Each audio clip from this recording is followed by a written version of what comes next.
नमस्कार, आप capital TV Bihar देख रहे हैं। मैं हूं आपके साथ समीक्षा तिवारी। पटना के 7 सर्कुलर रोड का पता इन दिनों खूब चर्चा में है। कहा जा रहा है कि यही मुख्यमंत्री नीतीश कुमार का नया ठिकाना बनने वाला है। अभी तक इसकी कोई आधिकारिक घोषणा हुई नहीं है, लेकिन सीएम हाउस से धीरे धीरे सामान इस नए पते पर शिफ्ट होता नजर आ रहा है। इसी बीच एक बड़ा सवाल खड़ा हो गया है कि जब बिहार के नियम साफ कहते हैं कि पूर्व मुख्यमंत्रियों को ना तो सरकारी बंगला मिल सकता है और ना ही सरकारी फ्लैट, तो क्या नीतीश कुमार के लिए ये नियम बदले जाएंगे? क्या उनके लिए खास तौर पर कोई छूट दी जा रही है या फिर इसके पीछे कोई और वजह है? नियमों की जानकारी होने के बावजूद आखिर उन्होंने ये कदम क्यों उठाया है? क्या ये सिर्फ एक सामान्य शिफ्टिंग है या फिर इसके पीछे कोई बड़ा राजनीतिक संदेश छिपा है? ये सब आपको बताएंगे हम आज स्पेशल स्टोरी में।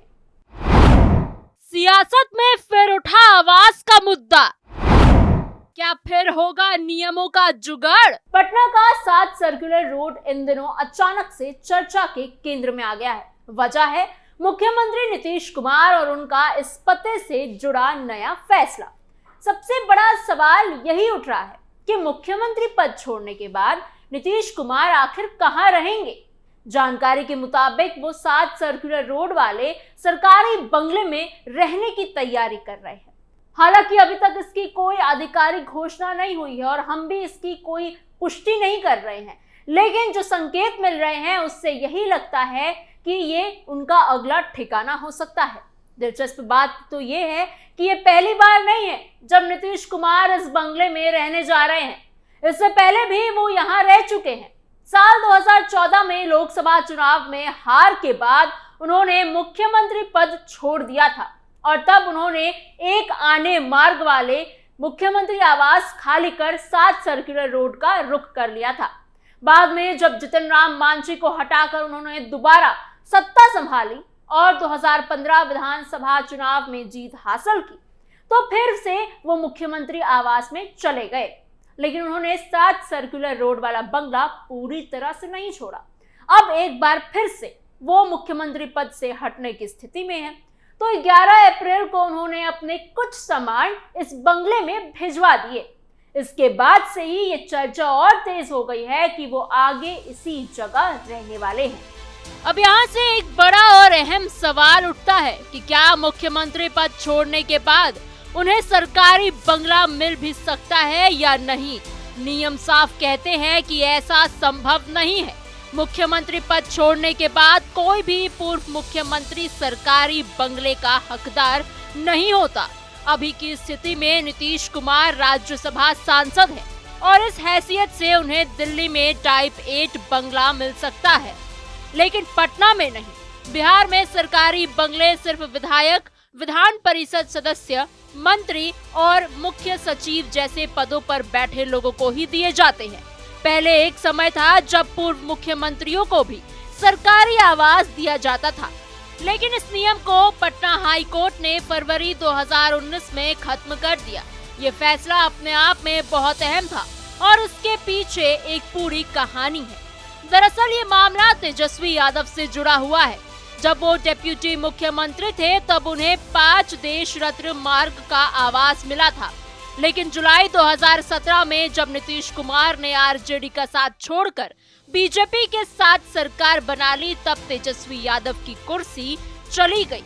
इसके बाद वो आवास नए डिप्टी सीएम सुशील कुमार मोदी को दे दिया गया, लेकिन तेजस्वी यादव ने वो घर खाली नहीं किया और सरकार के फैसले के खिलाफ पटना हाई कोर्ट पहुंच गए। वहां सिंगल बेंच ने उनकी याचिका खारिज कर दी और उन्हें घर खाली करने का आदेश दे दिया गया। इसके बाद उन्होंने डबल बेंच में अपील की, लेकिन वहां भी राहत नहीं मिली। इसी केस के दौरान भवन निर्माण विभाग ने कोर्ट में एक दस्तावेज पेश किए, जिसमें ये बताया गया कि बिहार में सभी पूर्व मुख्यमंत्रियों को सरकारी आवास दिया जाता रहा है। इस बात पर कोर्ट ने खुद संज्ञान लिया और फरवरी 2019 में ये साफ कर दिया गया कि पूर्व मुख्यमंत्रियों को सरकारी बंगला नहीं दिया जाएगा। इस फैसले के बाद इसे ये नियम पूरी तरह बदल गया। नीतीश का लकी नंबर कनेक्शन, क्या फिर मिलेगा जुगाड़ वाला बंगला? अब जब नियम इतने साफ है तो सवाल ये उठता है कि फिर नीतीश कुमार ने 7 सर्कुलर रोड पर अपना सामान क्यों शिफ्ट किया है। इसके पीछे 2 संभावनाएं बताई जा रही हैं। पहली तो ये कि नई सरकार में उनके बेटे निशांत कुमार को डेप्यूटी सीएम बनाया जा सकता है। अगर ऐसा होता है तो उन्हें बतौर डेप्यूटी सीएम एक सरकारी बंगला मिलेगा। पिछले कई सालों से 5 देश रत्न मार्ग का बंगला डेप्यूटी सीएम को दिया जाता रहा है, जहां तेजस्वी यादव, सुशील कुमार मोदी और अब सम्राट चौधरी रह चुके हैं। हालांकि डेप्यूटी सीएम कोई संवैधानिक पद नहीं होता, ये सिर्फ एक राजनीतिक पद है, इसलिए ये जरूरी नहीं है कि वही बंगला उन्हें मिले। भवन निर्माण विभाग चाहे तो किसी दूसरे बंगले को भी उनके नाम पर अलॉट कर सकता है, यानी निशांत कुमार के नाम पर अलॉट कर सकता है। और क्योंकि नीतीश कुमार पिछले करीब 20 सालों से अपने बेटे के साथ ही रहते आए हैं, तो ये संभव है कि अगर निशांत कुमार को कोई बंगला मिलता है तो नीतीश भी वहीं उनके साथ रह सकते हैं। ऐसे में 7 सर्कुलर रोड को भी किसी तरह उनके लिए सुरक्षित किया जा सकता है। दूसरी संभावना यह आती है कि इस बंगले को किसी दूसरे व्यक्ति के नाम पर अलॉट करा दिया जाए, लेकिन उसका इस्तेमाल नीतीश कुमार ही करे। ऐसे पहले भी हो चुका है। 2015 में जब वो मुख्यमंत्री आवास में वापस गए थे, तब उन्होंने 7 सर्कुलर रोड को पूरी तरह नहीं छोड़ा था। विपक्ष के हंगामे के बाद उस बंगले को मुख्य सचिव के नाम पर अलॉट कर दिया गया, लेकिन कब्जा उनका ही बना रहा था। इसी तरह 7 स्टैंड रोड का मामला भी सामने आता है, जहां कई सालों तक उनके करीबी यानी आरसीपी सिंह रहे। कागज पर वो बंगला किसी और के नाम था, लेकिन रहते आरसीपी सिंह ही वहां थे। बाद में जब उनके रिश्ते खराब हुए तो उस बंगले को दूसरे अधिकारी के नाम पर कर दिया गया। इससे ये समझ आता है कि नियमों के बीच भी कई बार व्यवस्था को अपने हिसाब से ढाला या तोड़ा मरोड़ा जाता है। अब एक और दिलचस्प सवाल ये है कि आखिर नीतीश कुमार 7 सर्कुलर रोड वाले बंगले को ही क्यों पसंद करते हैं। इसके पीछे एक खास वजह बताई जाती है, और वो ये है कि उनका नंबर 7 के प्रति झुकाव। कहा जाता है कि वो इस नंबर को अपने लिए लकी मानते हैं। जब वो रेल मंत्री बने थे तब उनके फोन नंबर का आखिरी अंक 7 था। जब वो पहली बार मुख्यमंत्री बने तो उनकी गाड़ी का नंबर 777 था। उन्होंने राजनीति की शुरुआत भी 1977 में ही की थी। साल 1987 में वो युवा लोकदल के अध्यक्ष बने थे। मुख्यमंत्री रहते हुए उन्होंने अपनी योजनाओं का नाम भी 7 निश्चय ही रखा था, जो काफी चर्चित भी रहा। अभी भी सरकार 7 निश्चय पार्ट 3 पर काम कर रही है। इन सभी बातों को जोड़कर देखा जाए तो ये साफ होता है कि उनके लिए नंबर 7 सिर्फ एक अंक नहीं, बल्कि एक तरह से विश्वास और जुड़ाव का प्रतीक है।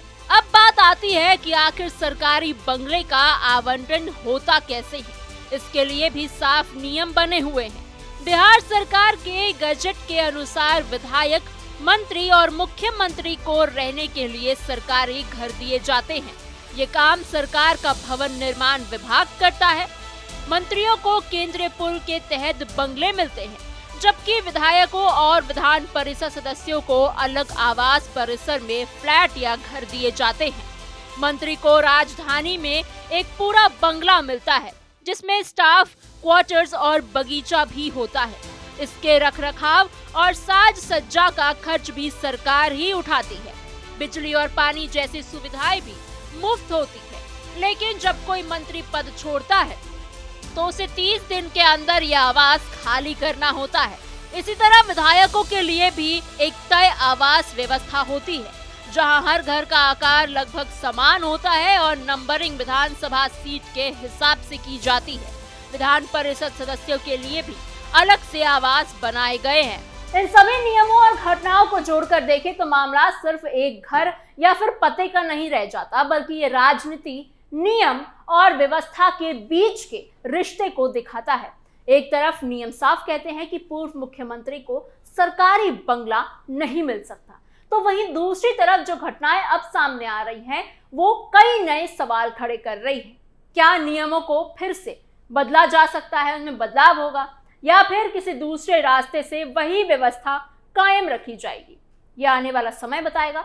लेकिन फिलहाल सात सर्कुलर रोड सिर्फ एक पता नहीं है, बल्कि बिहार की राजनीति का एक ऐसा बड़ा मुद्दा बन चुका है कि अब देखना यह होगा कि आगे क्या फैसला होता है इस पर, और क्या ये मामला सिर्फ चर्चा तक ही सीमित रह जाता है या फिर कोई बड़ा राजनीतिक मोड़ भी लेता है।